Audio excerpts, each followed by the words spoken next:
Hello everyone, तो मैं हूं नमन और आज हम लोग डिस्कस करने वाले हैं वर्ल्ड के एक बहुत ही मेजर इवेंट के बारे में, जो कि है फ्रेंच रेवोल्यूशन, फ्रांस की क्रांति। ये एक बहुत ही मेजर इवेंट था पूरे वर्ल्ड हिस्ट्री में। ये जो आज आप और हम ये जो वर्ड सुनते हैं, डेमोक्रेसी, फ्रीडम, कहीं ना कहीं इसका ये रूट रहा है फ्रेंच रेवोल्यूशन। कहीं ना कहीं ये जो वर्ड है ये फ्रांस की क्रांति से ही निकले वर्ड हैं। यही पहला एक डेमोक्रेसी का एग्जाम्पल है। तो आइए इसके बारे में देखते हैं। आज हम लोग पढ़ने वाले हैं कि फ्रेंच रेवोल्यूशन क्या है भाई, आखिर ये क्यों हुआ, इसके क्या कारण थे फ्रांस में रेवोल्यूशन होने के। जैसे कि आपको पता है यहाँ पे कि फ्रेंच रेवोल्यूशन 1789 में हुआ था, और आज हम लोग देखने वाले हैं इसके व्हाई डिड इट हैपन, इसके क्या कारण रहे। तो इसके मुख्यतः 3 कारण रहे हैं, 3 मेजर कॉजेज़ हैं इसके। पहला है सोशल इनइक्वालिटी, दूसरा है इकोनॉमिक क्राइसिस एंड तीसरा है वीक मोनार्की। तो चैप्टर में आगे बढ़ने से पहले मैं आपको ये बताना चाहता हूँ कि फ्रांस का माहौल क्या था रेवोल्यूशन से पहले, वो क्या था, इकॉनमी कैसी थी उसकी। तो मैं आपको ये बता दूँ कि फ्रांस और ब्रिटेन जो थे आपस में घोर विरोधी, एक तरह से वो दुश्मन थे। तो जैसे कि ब्रिटेन का कब्जा था अमेरिका पे, और फ्रांस ने अमेरिकन वॉर ऑफ इंडिपेंडेंस में अमेरिका की बहुत मदद की थी। एक तरह से कह सके तो अमेरिका को आज़ादी दिलाने में फ्रांस का कहीं ना कहीं एक बहुत ही महत्वपूर्ण रोल रहा, जिसके वजह से अमेरिका को आज़ादी मिली। वो नहीं चाहता था फ्रांस की ब्रिटेन और पावरफुल बने, दूसरे देशों पे कब्जा करे, इसलिए उसने अमेरिका की मदद की। और ये मदद करने के कारण जो फ्रांस की जो ट्रेजरी थी, जो खजाना था, वो बिल्कुल ही खाली हो चुका था। इकोनॉमिक कंडीशन बहुत ही बदतर थी फ्रांस की।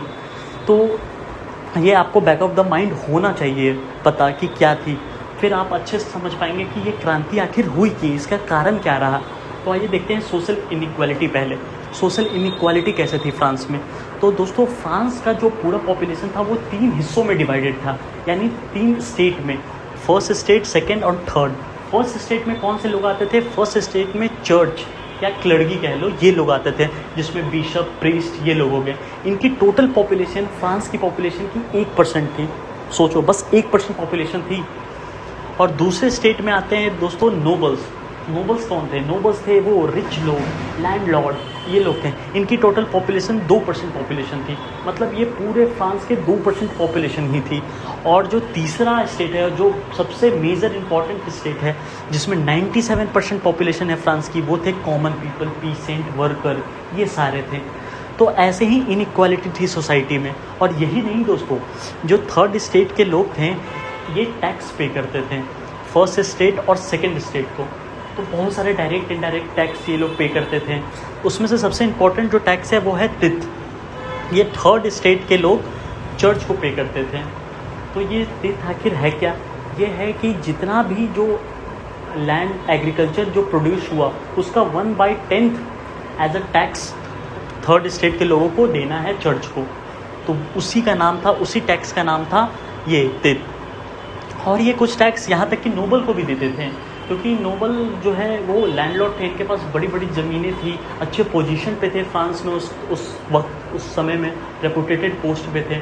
तो इनके पास बहुत ज़मीनें थे। ये अक्सर उधार पे ज़मीन छोटे छोटे किसानों को देते थे खेती करने के लिए, तो उसका भी ये लोग टैक्स लेते थे। तो यही सब कारण, यही सोशल इनइक्वालिटी के कारण लोगों में जो है ना एकदम वो विद्रोह की भावना पैदा होने लगी।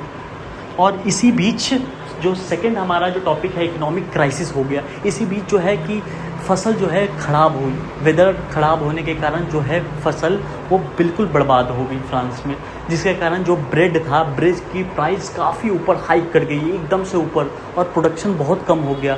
तो लोगों का जो खाना था, जो मुख्यतः वहाँ के लोग ब्रेड पे ही डिपेंडेंट थे खाने के लिए, वही अब लोगों को नहीं मिल रहा था। ऐसी स्थिति आ गई थी। ऊपर से खजाना ऐसे ही खाली है देश का। तो ये 2 मुख्यतः कारण रहे। और तीसरा वीक मोनार्की। वीक मोनार्की कहने का मतलब जो कि फ्रांस का जो राजा था उस समय, कौन सा, बर्बन फैमिली का लुइस 16, उस समय ये 20 साल की उम्र में लगभग राजा बन चुका था फ्रांस का। तो ये क्या था, ये बहुत ही अय्याश किस्म का राजा था। ये काफ़ी पार्टियाँ करता था, काफ़ी कपड़े वपड़े लेता था, और इसका एक महल था वर्सिली में जिसका नाम था। वो महल के रख रखावट और साज सजावट में बहुत पैसे खर्च करता था। बहुत आलीशान भव्य महल था, उसमें वो बहुत पैसे खर्च करता था, इतनी वीक इकॉनमी होने के कारण। तो कहीं ना कहीं लोगों को ये तीनों कारण देख के ऐसा लगने लगा कि प्रजा भूखमरी की हालत में है, प्रजा को खाने को नसीब नहीं है और हमारा राजा इतने अय्यास से जी रहा है। उसकी एक बीवी भी थी, वो भी बहुत ही अय्यास थी। अय्यास कहने का मतलब वो अक्सर बहुत सारे कपड़े खरीदती थी। आप जब हिस्ट्री में पढ़ोगे तो देखोगे वो कितने मेंटेन में रहती थी, मतलब उसको कुछ नहीं फ़र्क पड़ता था कि उसकी प्रजा कैसी है, क्या कर रही है। तो यही तीनों मेजर कारण रहे फ्रांस में रेवोल्यूशन होने के।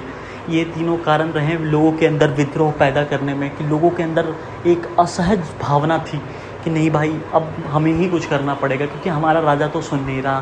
तो यही तीनों मेन कारण थे फ्रेंच रेवोल्यूशन होने के। ये फ्रेंच रेवोल्यूशन जो हुआ है वो 1789 में हुआ है, इसीलिए ये one of the most important event कहा जाता है क्योंकि डेमोक्रेसी, पीपल अपना राइट मांगने के लिए डेमोक्रेटिक। आगे हम लोग पढ़ेंगे, इसमें डिस्कस करेंगे कि और क्या कारण थे, कैसे ये प्रोसेस हुआ। अभी बस हम ये इतना जानेंगे कि फ्रेंच रेवोल्यूशन के वो क्या कारण रहे और क्यों हुआ। तो दोस्तों यही थी वीडियो, टिल देन बाय।